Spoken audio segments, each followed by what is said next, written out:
Hello and welcome to the Ognot YouTube channel where we talk about game design, world building, and digital immersion.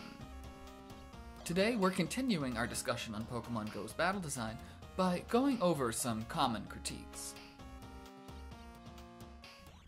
Before we close this top-level view of Pokemon Go battling, let's look at some of its common critiques and areas for improvement. Some players might report dissatisfaction with pacing, specifically when they use a shield. They have nothing to do but wait. Sure, it's less than 10 seconds of waiting, but that waiting adds up. It also presents the opportunity to get distracted by something in the real world and miss a key battle decision. This could perhaps be improved by shields requiring some sort of interaction to achieve maximum protection.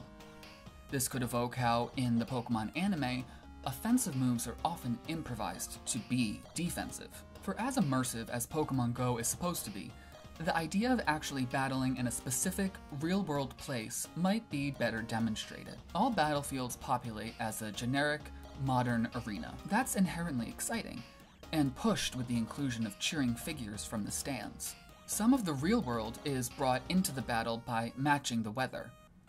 But that's about it.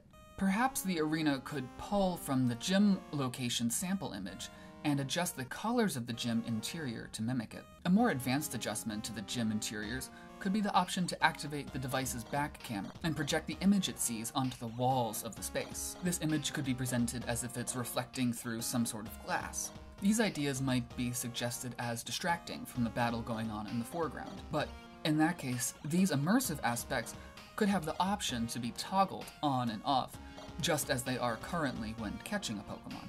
It should be noted that in 2016, gyms did indeed have the option to be viewed in augmented reality. The feature may have been taken out to save on storage, or perhaps it just would have been too cumbersome to keep updating.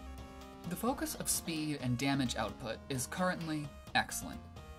It fits the theme of the game overall very well, so any suggestions for a more strategic battle system should be heavily scrutinized.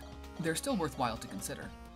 All that is to say, not all players are attackers. In classic RPG terms, some might prefer to act as healers or general support. Raids in particular might be ideal for allowing players to support their team by boosting stats or regaining health points. This update might be ideal to introduce along with updates to shield activation in PvP, where supportive animations might double as shield strengthening visuals. A common complaint of Pokemon Go players is that any lag during a game-changing charged attack can suggest a sense of pointlessness. As if, why bother to play when it just comes down to the quality of the virtual connection? Obviously, the game developers are going to push for the maximum speed available to the participants' respective devices and networks. Those improvements rely on technological advancements, but in the meantime, perhaps a bit of whimsy might alleviate the expectation of instantaneous relay. Maybe the dodge mechanic could be introduced into PvP battling. That combination of tapping and swiping might break the illusion that each and every tap has a consequence, when really tapping is usually at the same furious pace regardless of how frequently a move actually requires a tap. In this version of dodging, damage might be reduced instead of totally avoided. The movement, distribution of damage ratio, and intensified frenzy might combine to offset unrealistic expectations. That being said, the goal is to achieve a sense of purpose. That's the reason for playing. So, imbuing an explicitly unknowable factor should not just make the game vaguely harder or worse or, God forbid, more frustrating. Aside from fine-tuning for the sake of good business, changing the competitive meta must be done in a way that's respectful to the current player base, who have already invested so much in the product as it is. Some strong evidence in support of diversifying the battle system is how limited the meta is. This chart is a clear explanation. Of the hundreds of Pokemon to choose from in the game, very few are competitively viable. So, if a player is playing to win, they are likely to be choosing from a very limited selection of worthwhile Pokemon. In some ways, that can be strategically appreciated. Skilled players can remember what moves an opposing Pokemon typically uses and utilize their knowledge to respond smartly. And yet, that's primed to grow tiresome. The same Pokemon are seen over and over, and just thematically, as a franchise founded on the role-playing of building a team of your favorite creatures, It's disappointing when a player's longtime favorites are functionally useless. Introducing healing, status effects, or general agility could incorporate Pokemon known for more than just dishing out raw damage. Stepping back from the battle system itself, the lifespan of a Pokemon Go player should be considered. The most valuable currency in Pokemon Go is Stardust. It essentially functions as experience points and can be spent to make Pokemon stronger. Battling is the most reliable way to earn Stardust, so players effectively must battle if they want the cool Pokemon they caught to actually be usable. Furthermore, once a player has caught all the cool Pokemon they were hunting, using them in battle is essentially the endgame. It's what all the players are working towards. This singular conclusion would then indicate it's crucial to keep the battle system fresh with all sorts of viable Pokemon if Niantic wants to keep their longtime players engaged. In later videos, we'll explore ways to augment the game so it remains engaging to players who have already beaten it. But let's touch on one particular to battling. Perhaps beating the game could unlock an expanded battle format. Let's call it the Champions League. The format of this cup would be expanded to allow each player to use a team of 6, immediately inviting lesser used Pokemon. This league would be where adjustments to the battle system are beta tested.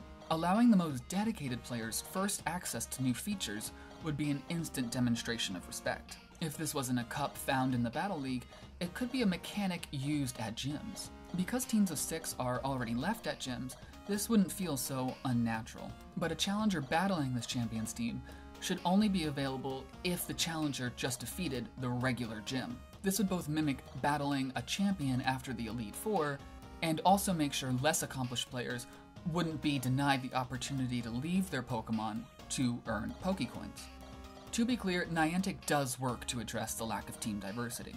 For one, they routinely adjust the damage output and speed of each move in order to even things out. Furthermore, every time a player goes to a battle, they have a minimum of 2 cups to choose from. One cup will always either be the Great League, the Ultra League, or the Masters League, each of which is only constrained by the combat power, aka max level, of the participating Pokemon. Aside from these standard cups, there's usually also a themed cup to choose from.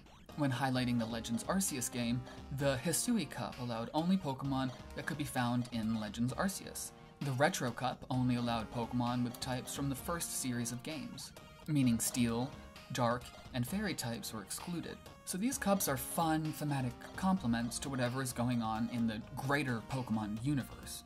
And yet, they're temporary. So investing Stardust to build a team for a cup that won't stay around feels futile. That Stardust is usually better spent powering up Pokemon to battle in the more reliable Great, Ultra, and Master Leagues. So should cups just stay around longer? Well, if players always had 10 themed cups to choose from, the quickness at which a player is matched to an opponent would be reduced, as those in the waiting lobby would be spread out. It seems then that the challenge is that if Niantic wants to offer more options of cups to enter, they need to make battling more popular prior in order to have fuller lobbies to match opponents, at which point it becomes a balancing act of pushing battling without it becoming a nuisance. Fundamentally, Niantic is running a business. By allowing for a degree of tediousness, they can encourage players to spend Pokecoins on more instant satisfaction. And if they're out of Pokecoins, they can buy Pokecoins with real dollars. That's not wrong, but it does add a spinning plate to the battle balancing act. Conclusion. The game has introduced many changes since being released, and it will surely introduce more.